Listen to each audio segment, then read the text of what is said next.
Smart boy.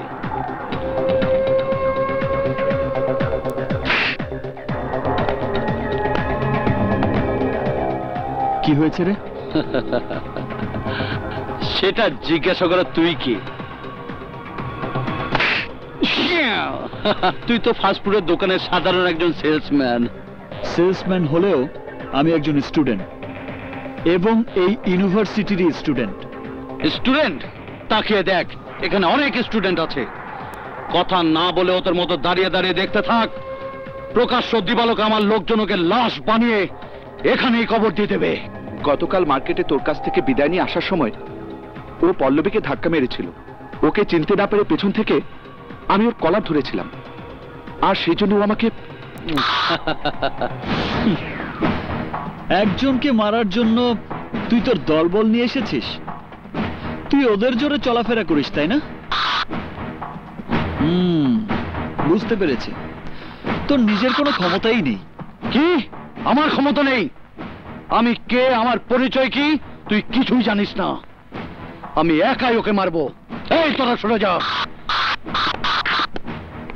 সাহস থাকলে আমার সামনে আয়। আয় আয়।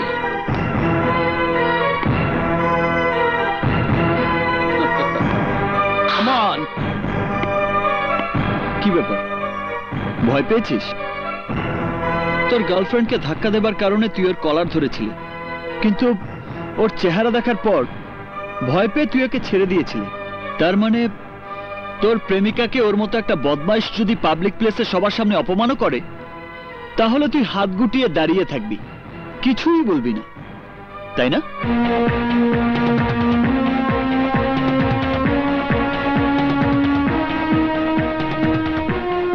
তোর ভেতরেও শক্তি আছে শ্রাবণ, যে শক্তি দিয়ে ওর মতো গুন্ডাকে শায়েস্তা করা সম্ভব। সেই শক্তিকে তুই জাগিয়ে তোল, বুকে সাহস নিয়ে এগিয়ে যা। যা বিপ্লব। ওর ব্যাটারি তো ফিউজ হয়ে গেছে। ফিউজ ব্যাটারিতে চার্জ দিয়ে কোনোই লাভ হবে না। ওকে আমি 24 ঘন্টা সময় দিয়ে গেলাম। এর মধ্যে ও যদি আমার পায়ে ধরে ক্ষমা না চায়, তাহলে এই ক্যাম্পাস থেকে ওকে আমি বের করে দেব। কারণ এই ডলারের চোখে চোখ রেখে কথা বলার সাহস এই ভার্সিটিতে কারোই নেই। Mind it.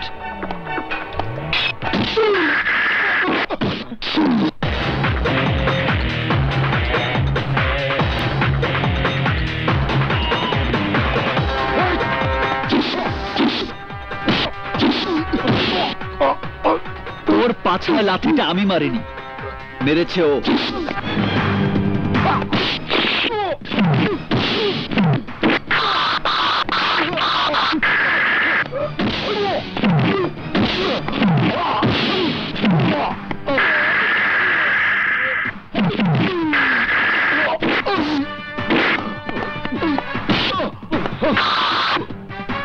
শালা জানোয়ার, আমার গার্লফ্রেন্ডকে তুই ধাক্কা মারিস, ধাক্কা মারিস।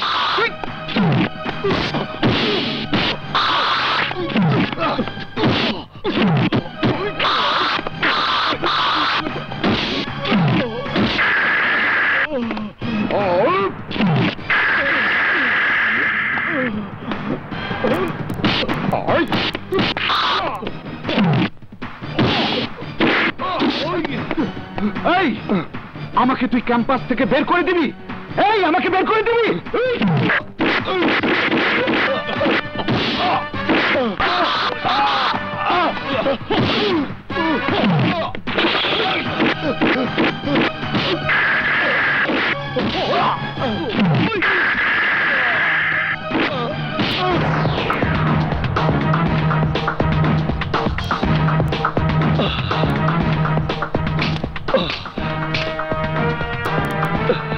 তোর নাম ডলার, কিন্তু এখন তোকে দেখে মনে হচ্ছে তোর মূল্য ছেঁড়া 2 টাকা নোটের চেয়েও কম। শোন, জীবনে কখনো কাউকে দুর্বল মনে করবি না, কারণ কার ভেতরে কত শক্তি আছে অনেক সময় সে তা নিজেও জানে না।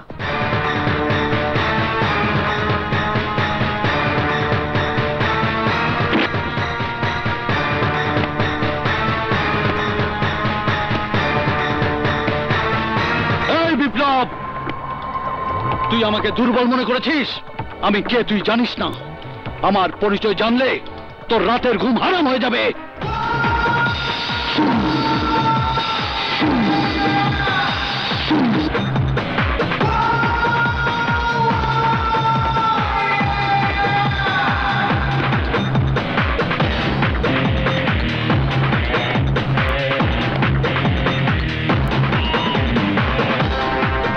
তোর পরিচয় কি শুনবি?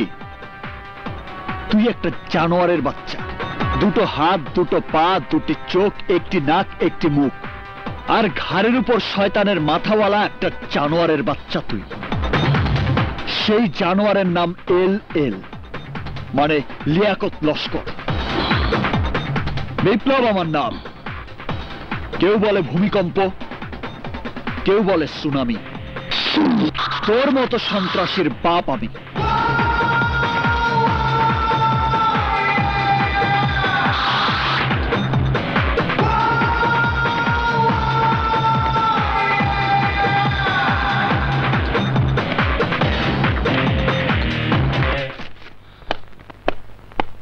ডলার,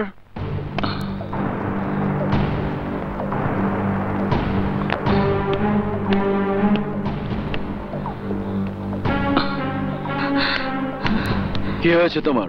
নাকে মুখে রক্ত? ক্যাম্পাসে বাস্কেটবল খেলতে গিয়ে পড়ে গেছিলাম ড্যাডি। আমার সঙ্গে মিথ্যে কথা, আমার সঙ্গে এই চলে রে। তোমার গায়ে কেউ হাত দিলে তুমি মার খেয়েছে এই কথা কেউ বলবে না। লোকে বলবে লিয়াকত লস্করের ছেলে মার খেয়েছে। কে তোমার গায়ে হাত দিয়েছে বলো? একজনের নির্দেশে আরেকজন আমার উপর হামলা করেছে ড্যাডি। যার নির্দেশে হামলা করেছে সে বোধহয় জানে না ডলার লিয়াকত লস্করের ছেলে। জানে, চেনে শুনে হামলা করেছে। কার এত বড় দুঃসাহস, কার এত বড় বুকের পাটা?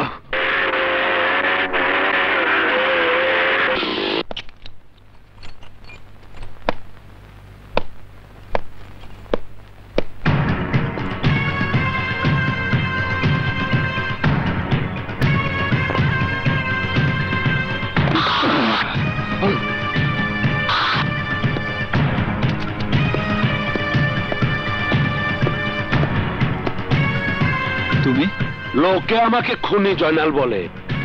আমাকে তুমি না চিনলেও তোমাকে আমি চিনি। নাম বিপ্লব। বয়স 26, জন্মস্থান গাজীপুর, পেশা স্টুডেন্ট। অন্যায় দেখলে শক্ত হাতে মোকাবেলা করি, তাই না? রাইট। সিনেমার স্টাইলে হিরোর মতন তুমি চলাফেরা করো, বন্ধুকে কান পরা দিয়ে মারপিট করাও, সব আমি জানি।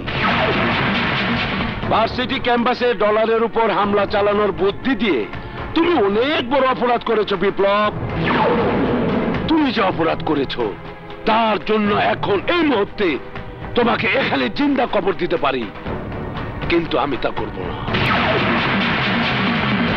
যাদের সামনে ডলারকে তুমি অপদস্থ করেছো, কাল সকালে তাদের সামনে দাঁড়িয়ে হাত জোর করে তোমাকে ক্ষমা চাইতে হবে। যদি বাঁচতে চাও আমি যা বলছি তাই তোমাকে করতে হবে, না হলে লস্কর তোমাকে বাঁচতে দিবে না। বুঝতে পেরেছ? না আবার বলতে হবে?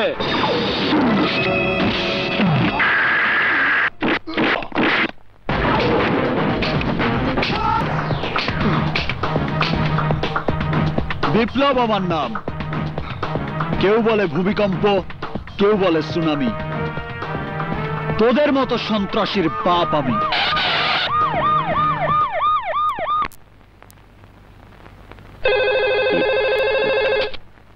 হ্যালো। হারামজাদাকে থানায় বসিয়ে রেখে জামাই আদর করছো, হাজতে ঢুকিয়ে আচ্ছা মতো ধোলাই দিয়ে ওর হাত পা ভেঙে দাও। বিপ্লব একা হলে সেটা সম্ভব ছিল।